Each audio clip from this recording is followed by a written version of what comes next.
Hi, everyone. This is Christine Thompson live on. Hi, everyone. This is Christine Thompson, lead agent on the CT team at Baird and Warner, going live with you. First time I'm trying this on YouTube. I hope this is working out. If not, I got this recorded on my computer and I'll upload it to YouTube later. So let's just jump in, okay? So this is my monthly show where I'm going to be comparing month over month comparison numbers for the Naperville real estate market. So this is in Naperville, Illinois, comparing month over month real estate performance in many different aspects. So let's just jump right into it. I'm going to screen share what we got going on here, and just let me get that set up for you. I promise I'll get it right this time. Obviously, I'm not the biggest tech guru that you guys out there, you probably are. But let's see here. I'm trying to find the screen share. I've done this gazillion times, so I know how to do this. All right, there we go. All right, so there you go.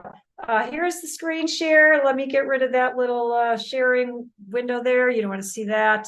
All right, so let's jump into the information that I think is pretty interesting stuff here. All right, so my cursor's not working. I'm traveling, helping my mom in Arizona, trying to do this show while I'm in Arizona. So I was trying to use my iPad as a second screen to share all this wonderful stuff with you. And my cursor's kind of dying out on me. Here we go. All right, so we're in. Okay, so this is my contact information. If you want to have information maybe for a different mark, different than Naperville, Illinois, you can just text me at 630-931-0045. And you can text the word either buyer or the word seller, either of those codes. Text it to 630-931-0045, and I will get in touch with you that way. Okay, it's a direct number. You can call me, and you may get one of my team agents on the phone as well. They're all wonderful, and they all know this market as well. So you're in good hands with whoever answers. So first slide, I shared this last month, what happened in September. This is just a quick breakdown from the MLS showing what happened in the month of September. There was 135 new listings, 51 private listings. That's amazing. That's a lot relative to how many were active on the market. And if you've never watched the show before, I'm going to say this over and over.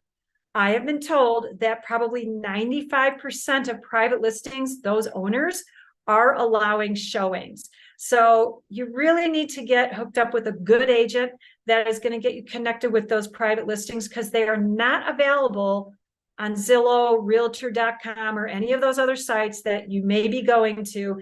You have to be working with a licensed agent to have access to these properties. Okay, so we saw 5 expireds, 95 homes closed. Yes, people are closing the loans with those rates. And 89 went under contract. So almost as many going under contract as properties that closed that month.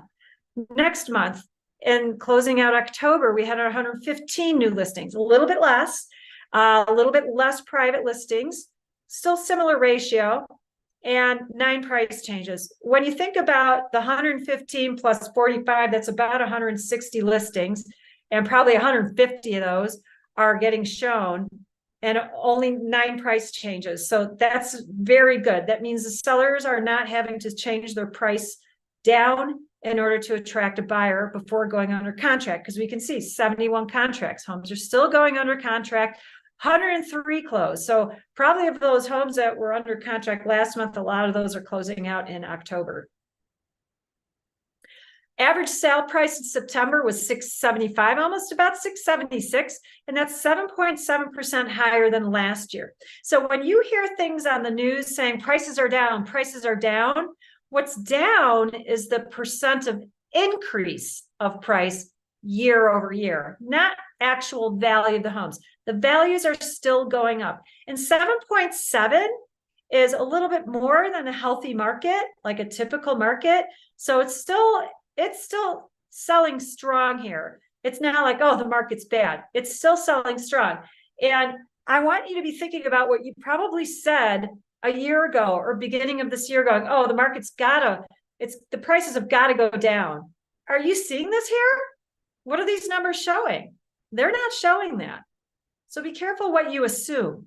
This is why I do the show, so you can see actual numbers.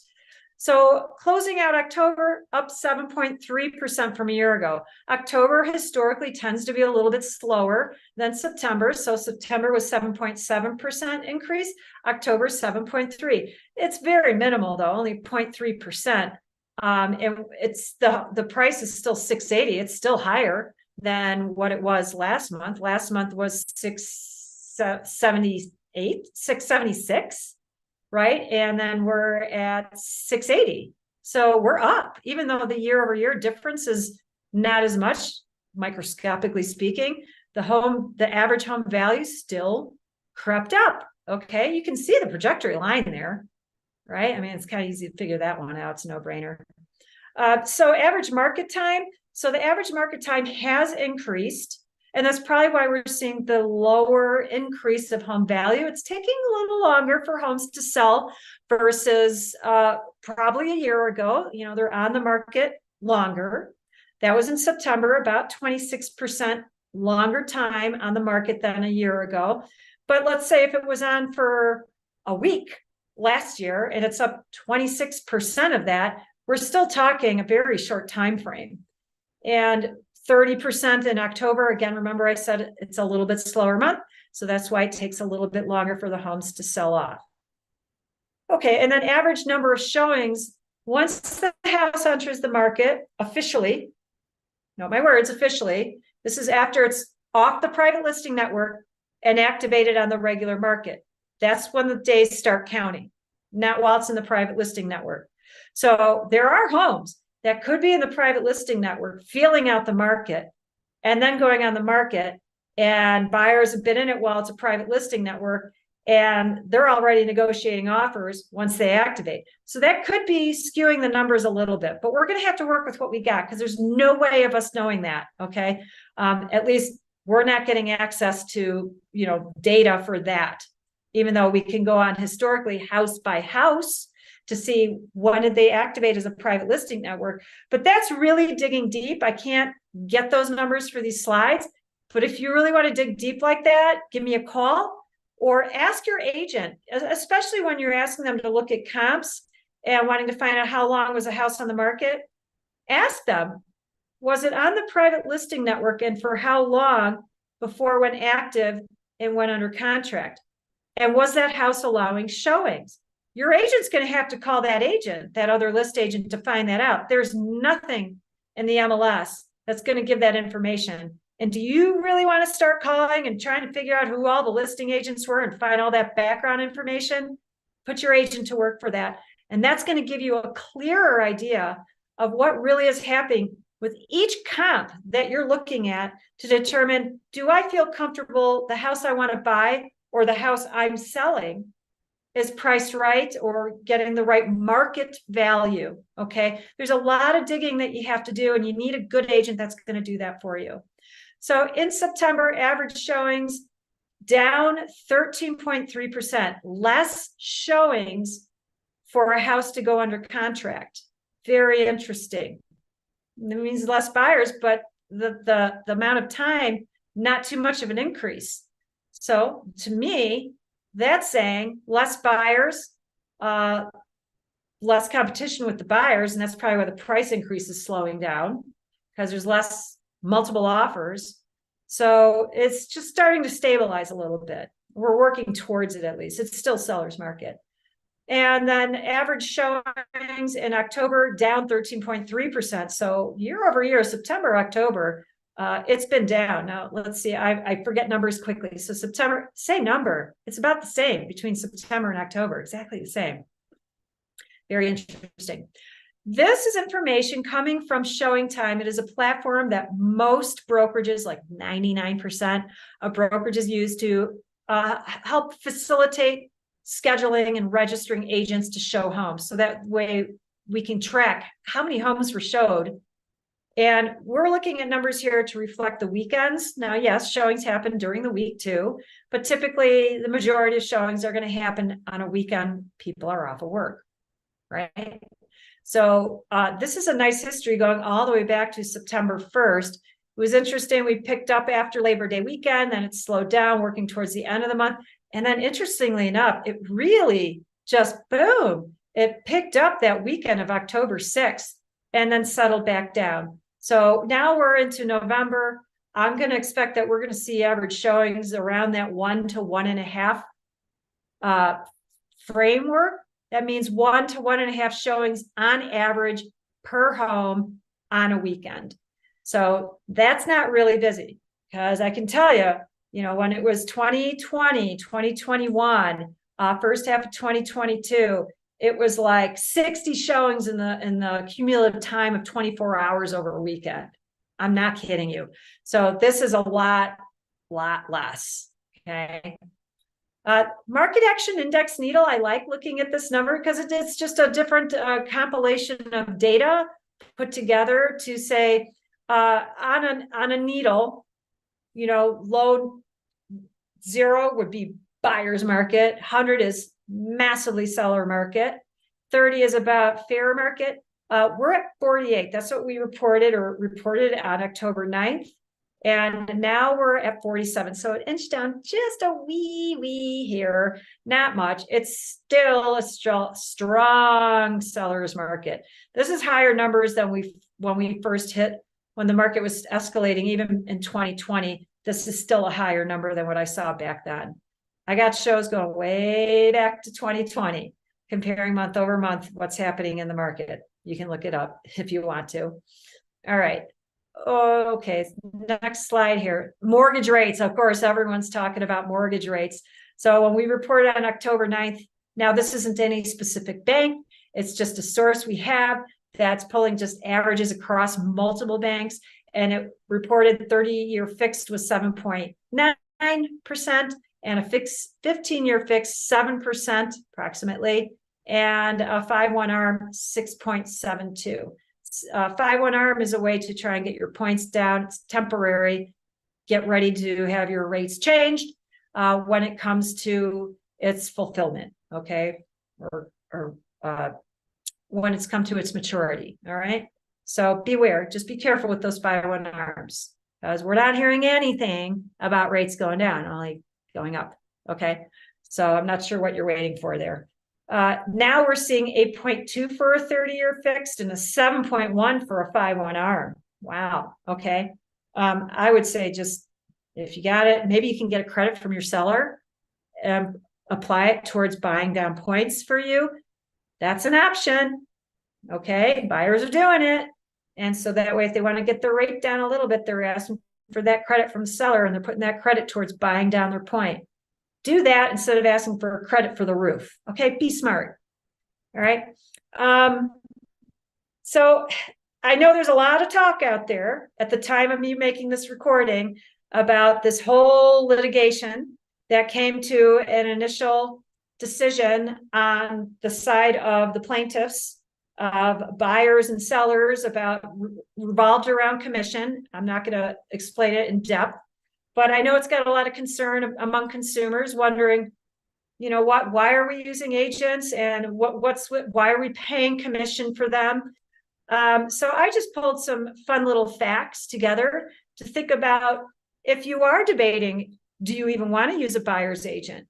Do you want to have a commitment to make sure your agent is getting paid, whether asking the seller to pay for your buyer agent commission, or you pay for it?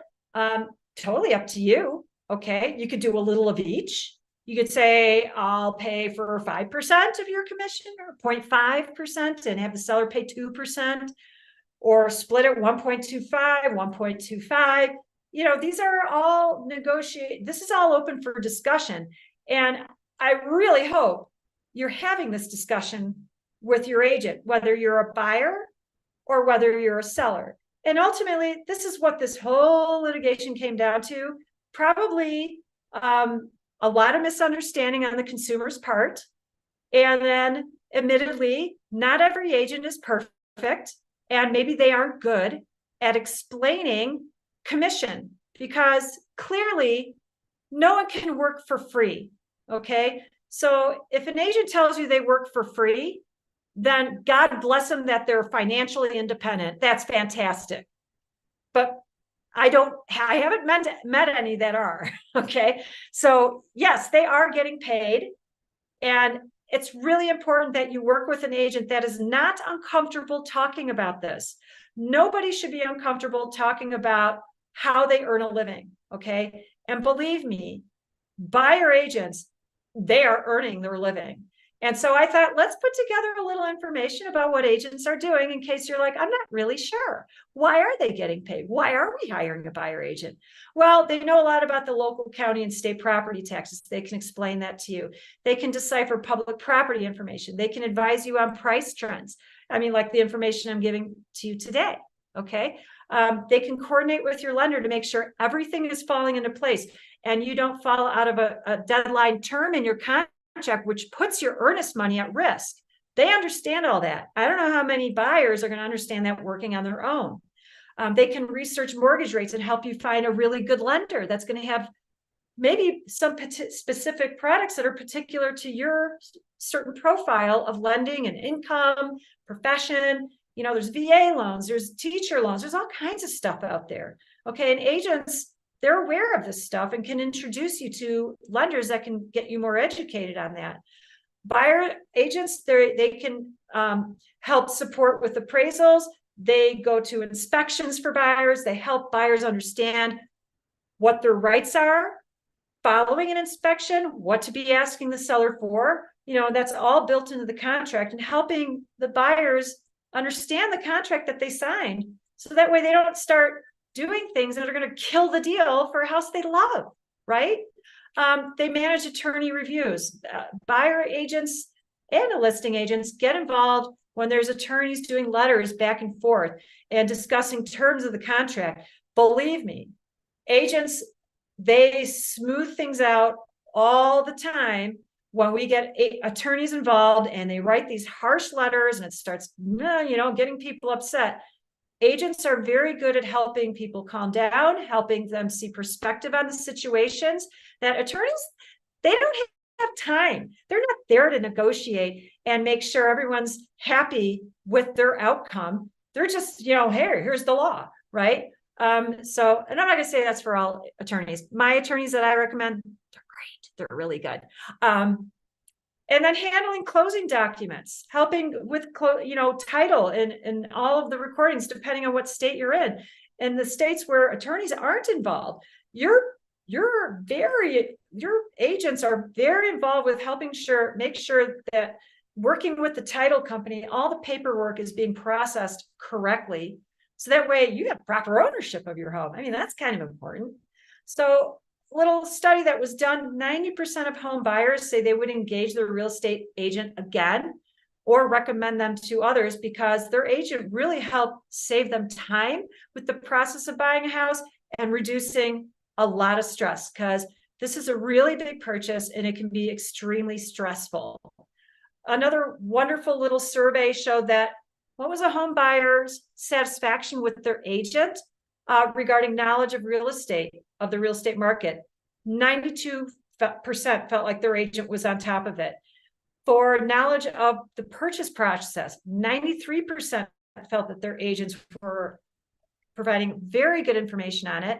And then their opinion on the honesty and integrity of their agent. 97% of consumers felt that their agent were working honestly and had good integrity during the process of it. Okay. We've got great agents out there. They work really hard and they so care for their clients, wanting to get them into the home that the client loves, not what the agent likes, but what's right for the client. That's what we care about. Okay. And then 83% of consumers thought that their agent had very good negotiation skills, protected them, and helped them get a good overall deal, all the terms. And it's not just about the price alone. There's a lot of other parts of the deal. And those negotiations continue after they go into contract. It can continue all the way to closing. Things come up.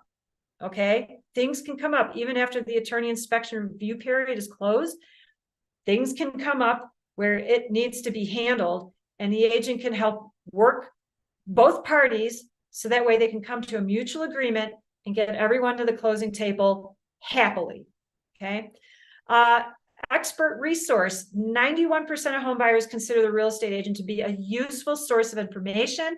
And I love this one. 85% of first-time home buyers say the real estate agent helped them understand the home buying process. It's not so cut and dry and simple. There's a lot of elements involved. And I work with first-time home buyers. It can be very, very scary for home buyers. And so that's our job, to really handhold them through the whole process so that way they understand what's happening. So these are all things that you're going to get from an agent when you hire them. And this is where their value comes in, and this is why they should be paid. So they educate their clients about the transaction process. They search up the broadest database of available homes. Remember, I said you got to talk to an agent if you want private listings. These agents have to, individually call every single one of those listings and ask that listing agent, can I get my buyer in there before it goes on the market? This is work. It's their time. Okay. It's not something that just happens. They research information about the properties. They know where to dig for information, and they have the resources that the consumer doesn't have in order to find information out about a house. And title, all of that. They can they can go to their title company and ask them to run title on a property. Believe me, title is going to dig up stuff about a house that you're not going to dig up online, because these are court filings, with the county that you may not see online. Okay.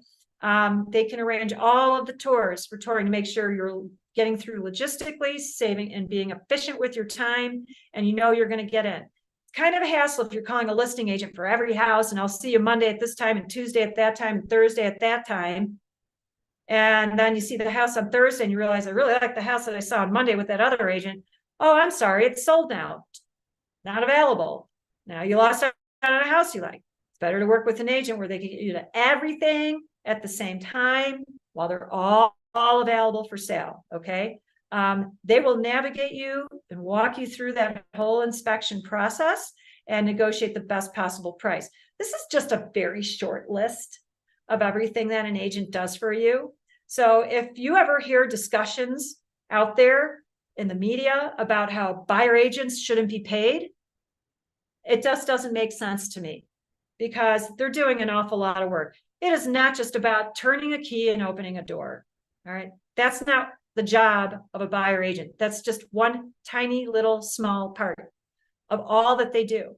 So if you're a seller out there and you're thinking, why should I pay a buyer's agent?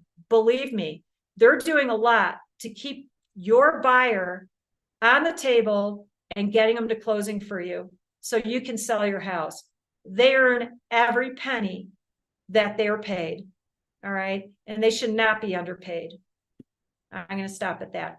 If you register by texting the code buyer or seller to 630-931-0045, you're going to go to this page. It's going to ask you to register so that way you can get all the wonderful information. Don't worry, you can unsubscribe. Okay. Not a problem. I won't be offended. Okay, and then it'll bring you to this page, market reports. If you are a seller and you want to know what's happening in your market, all you got to do is type in your zip code and you're going to get all this wonderful information. So guess what? You don't have to talk to me. You can just go on there and get all the information and spare yourself having to talk to crazy Christine, okay? Because I just go on and on, obviously. So I hope you enjoy all this information. I am the lead agent on the CT team at Baird & Warner in Naperville, Illinois. You can call or text me at 630-931-0045. You can email me at christine.thompson@bairdwarner.com, or you can go to my website, ctteam.bairdwarner.com. Lots of information there. Love to hear from you. Please let me know what you think of the show. If you think there's other information you'd like me to cover, I usually try to cover one topic at the end of all of the stats and graphs that I share. So if there's anything particular that you would like to hear about, please let me know. I would love to customize my next show based on your feedback.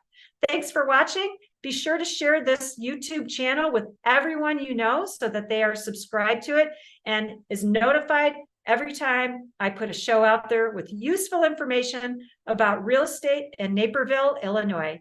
You have a great day.